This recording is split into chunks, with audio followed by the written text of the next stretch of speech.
Hey everybody, it's Jason Blaha here. Thought I would sit down and do another video for you guys and gals. Let me get a sip of my water first.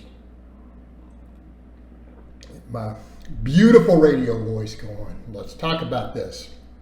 All right, on to this topic of power building. This is kind of what I'm doing, displaying what I'm doing right now on a training split.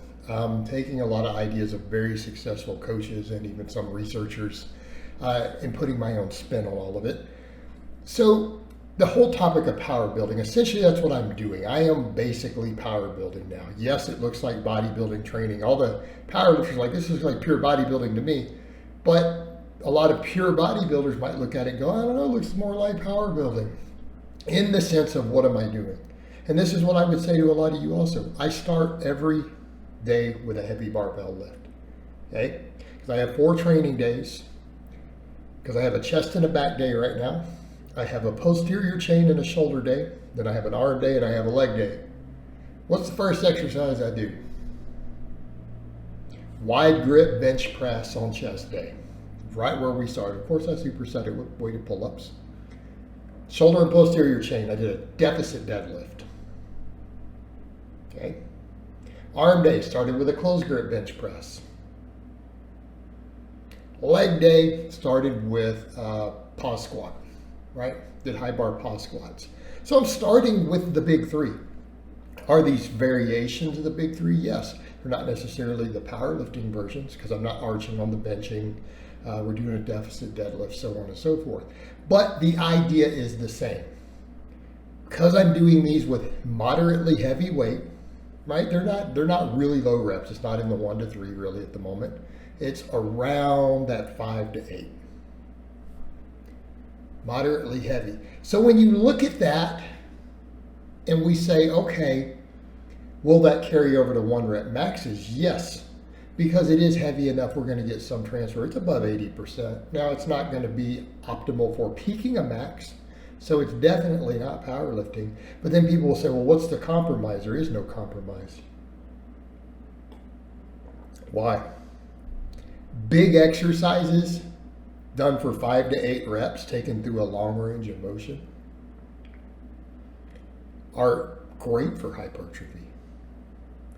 That's just as effective as any other hypertrophy modality. So look at what you saw me doing. I'm wide grip benching with a flat back, pausing on every rep, got my heels flat, no arch. Okay, that's a nice long range of motion. And that will still carry over to your power bench later. That will build a great chest because you're putting the chest into a lengthened position. Right, the deadlift, I stood on a 2.5 inch plate. That's a pretty sizable deficit. I did like 5 to 6 reps. Okay. Look at the reps I used. Everything was 5 to 8 really. Hard sets, very hard sets. Either taken real close to failure, to grinding, or done with a rest pause. All right. You're good because you're losing nothing. So when people say that, they're like, oh, that's a compromise. No, it's not a compromise with bodybuilding. In fact, many of the top bodybuilders in the world, historically, many Mr. Olympia winners have used these same methods. Okay. I mean, are we going to argue that heavy squats and bench presses and deadlifts didn't contribute at all to Ronnie Coleman or Arnold Schwarzenegger or Franco Columbu? Of course it contributed, but when you're looking at those sort of rep ranges, here's what I'm saying to people. You can do a bodybuilding type split.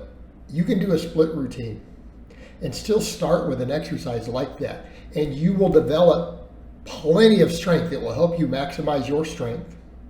It's not going to be a compromise because, again, these big lifts are not bad for hypertrophy by any measure, by any metric. They're all good exercises. You can even do variations like I'm doing that help even more. Okay? Then you can do all your other work. As in my case, what did you see me doing? Let's go down the list of what you saw me do this week. All right, chest and back day. Did flat bench, incline bench, dumbbell flies.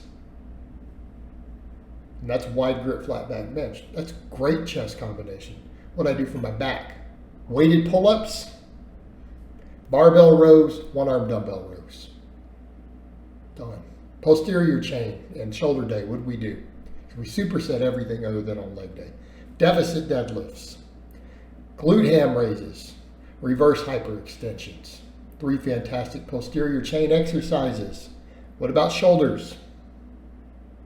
I did upright rows, got supersetted with the deficit deadlifts. Did lateral raises with dumbbells, and then I did, on an incline bench, I did rear delt flies while laying on a 45-degree incline. And then I did some neck extensions for my neck, because this is part of the shoulders and traps, really. Yeah, part of that area. Come over to arm day. It was closed grip bench. Again, in that 6 to 8 rep range. Then we did skull crushers. Then we did seated extensions behind the head with an easy bar.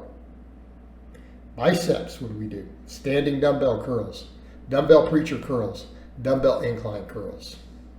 This all sounds pretty bodybuilder still. How about leg day?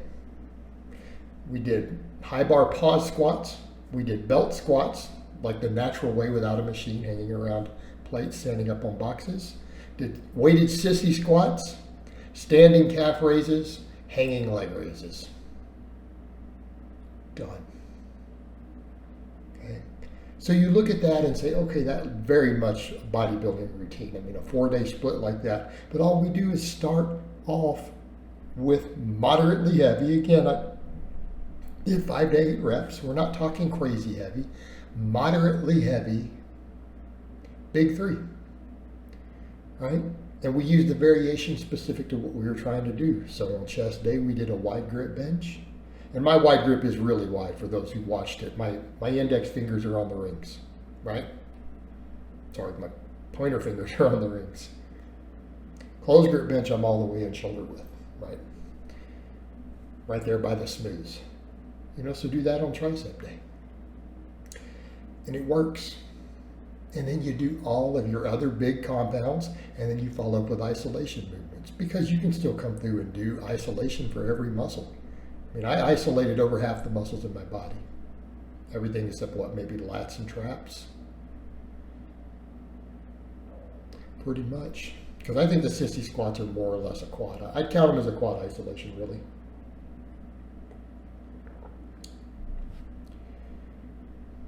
Totally works. And it's doable. And there's no compromise here. So when people act like there's some sort of compromise, there's no compromise. The only compromise would be that maybe it's not as good for powerlifting. Except, what do we know? Hypertrophy raises your strength ceiling. It very much would look like an off-season powerlifting program still. This works fantastic, people. All right, guys, but that's really all I have to say on that today. I hope it's been informative, and I'll talk to you guys and gals next time.